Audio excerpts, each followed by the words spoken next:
Hey Connectors, hope you were able to join us yesterday. We had such an incredible time of worship. It was amazing. The house was rocking, and if you weren't able to join us, you got to join us next time because it was awesome. The worship was incredible. Being able to just honor and worship the King is just an amazing experience for an extended period of time. So I hope you can join us next time if you weren't here with us. I'm going to share a devotional with you today of a few verses that the Lord has been speaking to me, one specifically in my own time of devotion to Him, and a few other verses that have collaborated with Him. So first is Revelations, your favorite book I know, Revelations 12, and this is talking about kind of those crazy times when the serpent comes in and what's happening, and this verse that I'm sure you've heard before, but really popped out at me. It says, and they, and he's talking about the people of God, have defeated him, Satan, by the blood of the Lamb and by their testimony. And they did not love their lives so much that they were afraid to die. They defeated him by the blood of the Lamb and by their testimony. They did not love their lives so much that they were afraid to die. And I just was kind of meditating on this and thinking about the fact that, I think that a lot of times it's easier for us to commit that, yes, we would die for the Lord.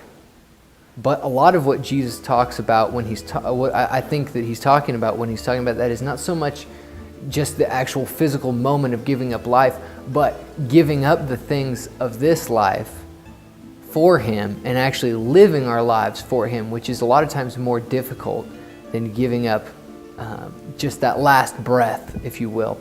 And so there's a couple verses that came to mind that I wanted to share with you also. And the first is Jesus speaking, and it's Matthew 16:25. And I'm sure you've heard this one before. Jesus says, if you try to hang on to life, you will lose it.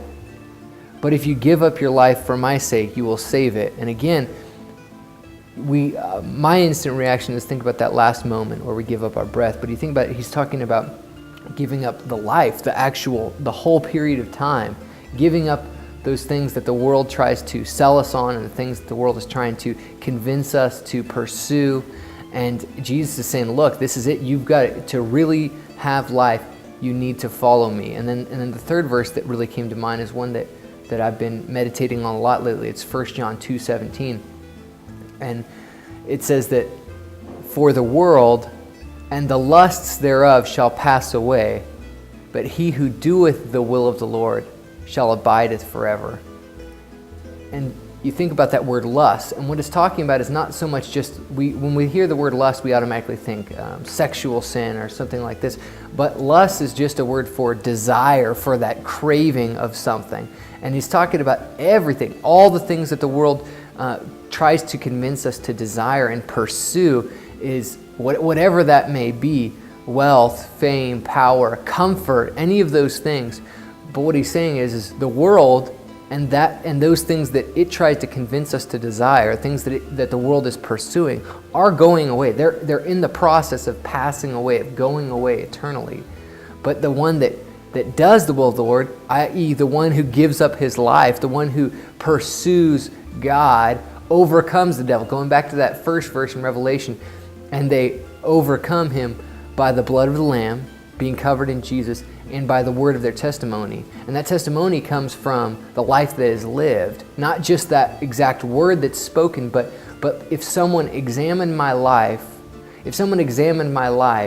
would they say that my testimony shows that I am pursuing and giving it up and pursuing Christ with everything, or am I pursuing the things that are passing away of this world? Lee Strobel, in several of his books, used this phrase that I love so much. It was one of the first books I read that helped me come to faith in Christ.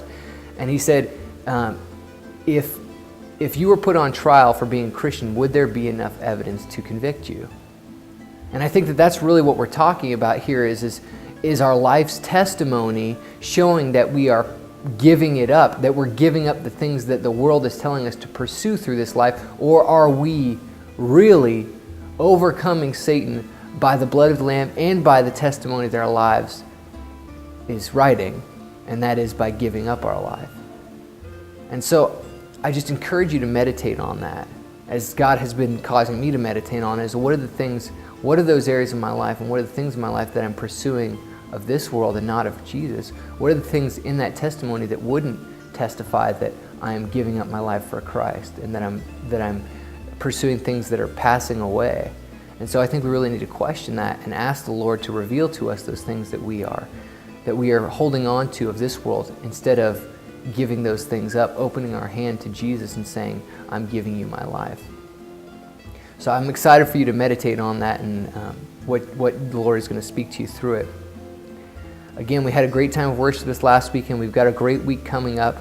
This week we've got Be the Church, so we would love for you to join us. It's an incredible time. If you've never been to a Be the Church, we go out and serve the community. We rake leaves, we do manual labor, we worship with some folks that are stuck in the house, and we do all kinds of stuff. We go out to the children's ranch. We would love for you to be a part of it. It's a great time to invite your friends and family to come and to serve our community. Afterwards, we're going to have lunch here, and then we're going to serve here also alongside of the other church that we share the building with, the experience we're going to be ministering here at the church. So come and join us this week. Invite your friends and family. This is a great place.